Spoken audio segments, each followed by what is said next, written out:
Quería preguntarte, José Antonio, ¿tú qué crees que nos hace falta a los padres? Porque está claro que estamos todos muy preocupados, las estadísticas nos dicen que nos preocupa mucho el tema de los peligros en Internet, de cómo usan los niños las redes sociales, de cómo aprenden con tecnología, su tecnología en el colegio. ¿Qué nos hace falta a los padres para sentirnos realmente empoderados y intervenir en esta educación? Bueno, primero que comprendan que siempre que aparece una tecnología nueva surgen los miedos.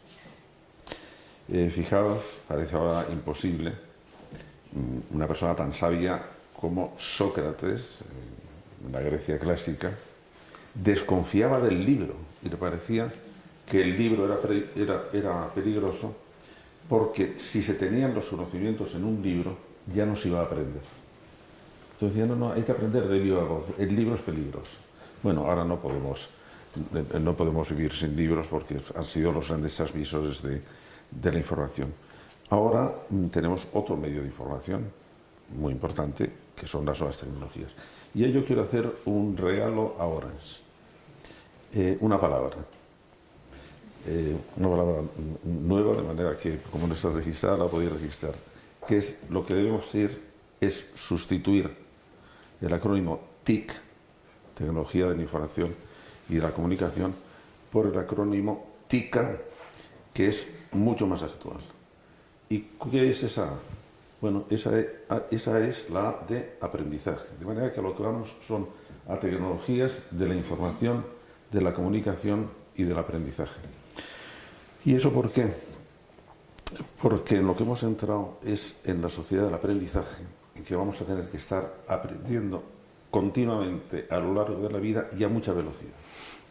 Entonces, en lo que estamos comprometidos, y la Universidad de Padres, yo creo que estamos muy avanzados, es en cómo introducir todas estas tecnologías en el proceso más importante, pero no solo de la vida de vuestros hijos, sino de vuestra vida también.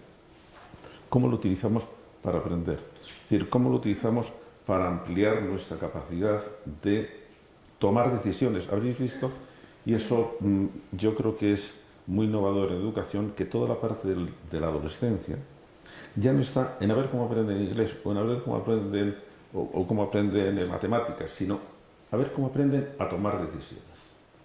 ¿Por qué? Porque eso es lo más importante que van a tener que hacer en su vida. ¿Estudio o no estudio? ¿Uso bien las nuevas tecnologías o las uso mal? ¿Sigo las conductas de riesgo o no sigo conductas de riesgo? Entonces, el hecho de centrar la educación en la adolescencia en la toma de decisiones e intentar además hacerlo eso y aprender eso aprovechando las nuevas tecnologías, creo que es un enfoque realmente muy innovador y muy útil. En este momento se nos están planteando problemas, sí, pero los padres lo que deben saber es tener la información suficiente para darse cuenta de que, como dice el vídeo, la tecnología está aquí y la tecnología lo que hace es ampliar las posibilidades vitales de aprendizaje, de relación, de comunicación, hasta unos extremos que todavía ni siquiera podemos saber ahora. Pero que estamos en pañales, tampoco las estamos utilizando bien en la escuela, porque son tecnologías que por oposición a otras tecnologías, es decir, las tecnologías son de dos tipos. Las técnicas son siempre es para aumentar mi capacidad de hacer cosas. Las técnicas físicas es para aumentar mi capacidad de hacer cosas en el exterior. Pero estas son tecnologías intelectuales que lo que me permiten es aumentar la cantidad de cosas que yo puedo pensar. Y ha habido muy pocas tecnologías tan potentes. La que se puede comparar con las nuevas tecnologías es el invento de la escritura. Cuando se inventa la escritura, empezamos a poder hacer cosas que sin la escritura no podíamos hacer, no solo comunicarnos, sino pensar también con la escritura. Posiblemente la siguiente fue el lenguaje algebraico. No podemos hacer matemáticas ahora si no tenemos el álgebra. La notación musical. Beethoven no hubiera podido componer sus sinfonías sin tener una especie de tecnología de la inteligencia que era la notación musical. Bueno, pues ahora el gran avance es, ahora tenemos una herramienta poderosísima, tan poderosa que nos ha sorprendido a todos y que vamos un poco con la lengua afuera por dos cosas, por la aceleración con que se está cambiando y por la aceleración con que se ha metido en nuestras vidas. Cuando ves el tiempo que se tardó en introducir la escritura, pasaron siglos. La imprenta, pasaron siglos. La televisión, el teléfono, pasaron decenios. La televisión, pasaron unos cuantos años. Pero es que lo de la introducción de las nuevas tecnologías ha sido tan sumamente rápido que ahora tenemos que tomarnos un momento de reflexión, y eso nos toca a nosotros, para decir, estas son las grandes ventajas. Los peligros, bueno, es que los peligros son fáciles de decir, de manera que no hay que perder mucho tiempo en los peligros. Lo que hay que emplear es mucho tiempo en ver las posibilidades que tienen y ver cómo lo podemos hacer cada vez mejor. Y en eso yo creo que estamos comprometidos todos los que nos interesa la educación. Claro, es que yo creo que lo que comentas de la rapidez con la que se ha implantado en nuestras vidas, o se ha normalizado en nuestras vidas la tecnología, y la rapidez con la que, por eso y por otras razones, la rapidez con la que vivimos todos, pues dificulta mucho que paremos a reflexionar o pensemos en cómo educar a nuestros hijos. Lo que hacemos es casi sobrevivir, ¿no? También ha cambiado mucho el rol de la mujer fuera de la familia, y esto impacta directamente en el acompañamiento diario que tú haces a tus hijos y en las limitaciones que nos ponemos los propios padres respecto a lo mucho o poco que sabemos, o lo que nos cuesta ser coherentes con una decisión. Bueno, fíjate, María, yo creo que con un castigo. De estas tres cosas que hay, información, comunicación y aprendizaje, lo que está más claro, en lo que se ha ido más rápido, lo que todo el mundo sabe utilizar, es las nuevas tecnologías como fuente de información. Donde empezamos con los problemas es en la comunicación. La comunicación no está claro que estemos haciéndolo bien, porque el tipo de comunicación que hay a través de nuevas tecnologías o sustituye o cambia la comunicación directa. Cuando tú decías, vamos a utilizar las nuevas tecnologías, ¿para qué? Para poder relacionarnos fuera de las tecnologías mediante la conversación.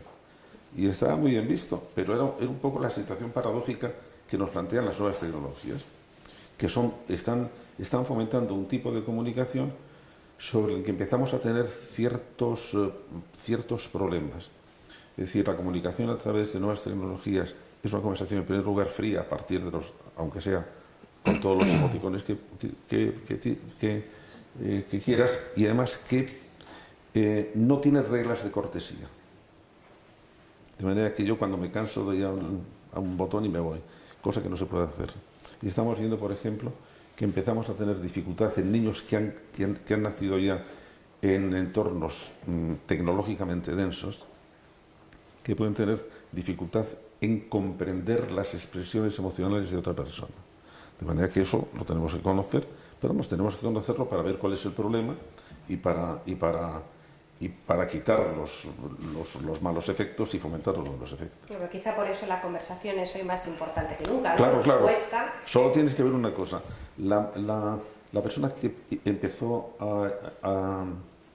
a estudiar con más profundidad cómo estaba influyendo la tecnología, digamos, en la psicología, primero de los niños y luego de los adultos, que es una profesora del MIT que se llama Sherry Tackle. Su último libro está dedicado a la conversación. De manera que ha hecho... Que muchas veces los padres nos autoponemos muchas barreras, ¿no? A la hora de cómo hablar con los niños o de qué hablar con los niños. Yo trabajo mucho con padres, sobre todo a la hora de hablar con nuestros hijos de temas delicados, y los niños ahora, desde muy pequeños, tienen un acceso relativamente fácil a contenidos muy explícitos, y a lo mejor es más importante hoy que nunca hablar con ellos sobre determinados temas para de alguna manera ayudarles a entender el mundo que les rodea y no simplemente se queden con la versión que reciben a través de una pantalla, ¿no? Ayudarles a elegir dónde encontrar el contenido o cómo interpretarlo. Ignacio, yo quería preguntarte como padre, ¿cómo te perciben a ti tus hijos muy tecnológicos? ¿Sabes mucho de tecnología o no sabes mucho de tecnología? Sobre todo los mayores. Ignacio tiene 5, como decía, el mayor o la mayor de 14 y el pequeño o la pequeña de 5, ¿no? 6 cumplen pequeños, sí. Saben que trabajo en Orange. Yo creo que los que llegan hasta 10 piensan que debo de saber mucho porque trabajo en Orange. Los que ya han pasado 10 se dan con la cruda realidad de que papá no sabe tanto de estas cosas. No, pero ya en serio, yo intento hablar de este tema. Primero yo creo que debería de hacer más cuando te oigo hablar a ti. Me doy cuenta la cantidad de cosas que... Pero yo en cambio cocino muy bien, fíjate. Eso Vamos a quedar. Pero yo creo que cuando estabas hablando de cantidad de cosas hago mal, cantidad de cosas debería. Pero lo que sí hacemos es tratar este tema. Ese tema nunca ha sido tabú en mi casa y nunca lo hemos tratado como otro tema diferente. Entonces, cuando había discusiones sobre redes sociales, no ha sido un no vamos a hablar del caso hasta que tengas 14, que tendrás un móvil. No, no, no. Desde pequeños en casa se ha hablado, hemos tenido ciertas reglas, que decías tú, que es, por ejemplo, el ordenador en espacio público, que no sea una actividad que mis hijos se meten. Yo particularmente he optado porque mis hijos no tengan móvil hasta, yo diría, 2 o 3 años después de la media de España, porque no creía que fuera necesario. Pero hemos tenido una conversación sobre el tema y además tener la mezcla de edades lo permite. Entonces mi hijo pequeño ha estado, nosotros siempre cenamos en casa, pase lo que pase todos juntos en una mesa grande. Y ahí se cuenta lo que ha hecho cada uno en el día. Entonces mi hijo pequeño ha escuchado mucho hablar a sus hermanos mayores de que si no sé cuántos o tal, ha escuchado alguna vez contar el mayor como uno de su clase sufrió porque en el grupo de WhatsApp no sé qué. Entonces de manera natural lo hemos hablado, tú qué piensas. Entonces es un tema, yo diría, natural, sobre el que nos equivocaremos o no, pero no ha sido algo de lo que no se puede hablar. Así, porque yo creo que hay muchos padres que no se dan cuenta de la profundidad de lo que pueden ser ciertos problemas. Y por eso nosotros hemos intentado, por ejemplo, hacer unos vídeos en un sitio que os recomiendo que le echéis un vistazo y nos digáis qué os parece. Se llama Uso Love de la tecnología, sin el por, ¿verdad? Es usolovdelatecnología.com.